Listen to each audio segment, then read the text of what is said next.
pita pizzas. I'm going to use one pita, or probably a half of one cut horizontally like that. I've got some mozzarella, some black olives, red onion, green pepper, and store-bought tomato sauce because I'm just not going to make my own. Okay, so we have used our knife skills to cut up our olives into nice little circles because I think they look nice. Really thinly sliced the red onion into like these half moons. You can mince them or even just do whole circles if that's how you like it. And then cut our green pepper into smallish strips. And then today I have fresh mozzarella because I bought it at the store this week. So let's get to building. Instead of cutting my pita in half, I just kept it whole. And you're gonna put it on the center. Also, you're gonna preheat your oven to 400 degrees. I'm assuming that should be enough time, I guess. This is a non-stick baking sheet, so if you're worried about your pita sticking, put a little bit of oil down or even parchment or aluminum foil. So, like with building any pizza, first off, pray you don't spill everything everywhere. And then grab a couple scoops of your good quality marinara.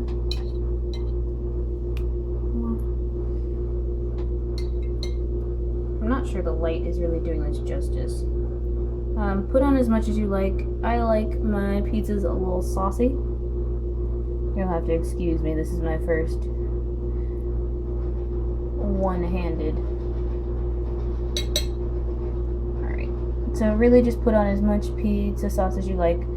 Make sure you leave a little bit on the edge, a little bit of space on the edge for your crust and for handling purposes.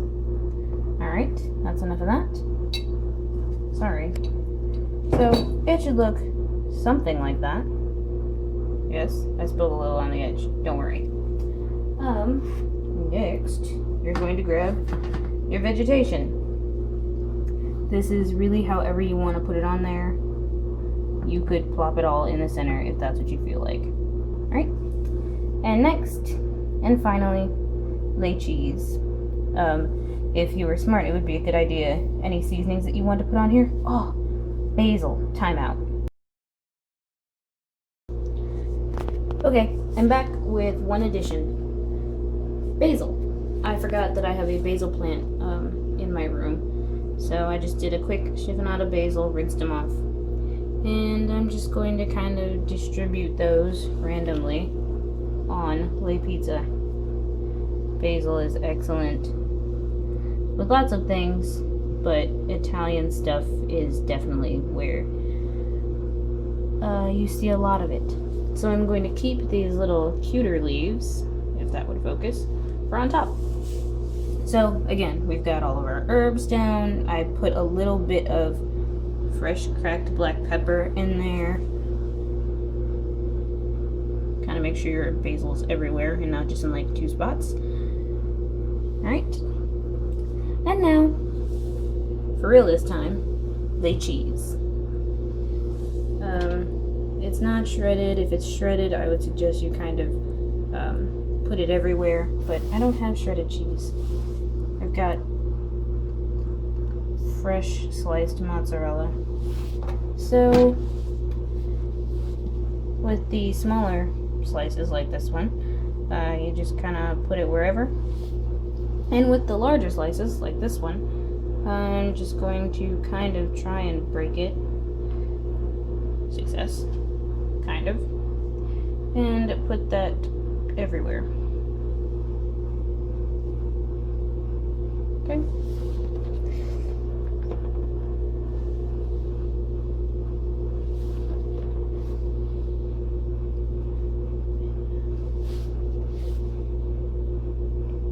And because it's not shredded, I really don't expect to get the cheese in every single area, but it should cover most of it pretty well.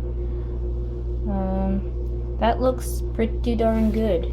Grab these last little dregs and put them where I need them. Alright, and so now you are ready to go into the oven. Pick up anything that doesn't belong on there. I'm actually going to wipe up that bit of sauce because I really don't want it to burn because that's irritating to clean up. So I'll let you know when we take it out of the oven. All right.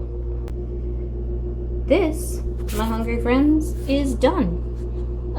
It was on 400 for about 5 minutes maybe, and then I turned the broiler on to get some of these nice browned bits on the cheese.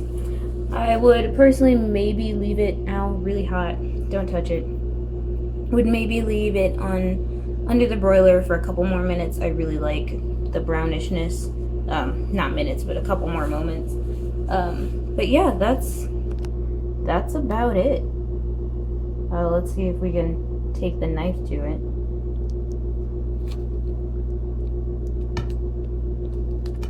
So because your pita is pre-cooked, you don't really have to worry too much about cooking your dough all the way through, thus speeding the time up. Alright, I can't cut this with one hand, so I'll come back in a second. Okay, just kidding. Cheese is super molten and it's hot, and I'm going to let it cool for a little while. But here's a close-up of my delicious pita pizza. I did indeed try and cut through the crust and succeeded, and it's rather crusty. That is potentially a really bad joke. It is crusty and crunchy, and I personally have eaten this pita with other stuff, so I know it's super delicious. Inshallah, you can try this recipe at home, either with your kids or by yourself, like me. Kids, cousin, neighborhood, children. So yeah, that's all you have to do. That's just a quick pita pizza for you on a Friday.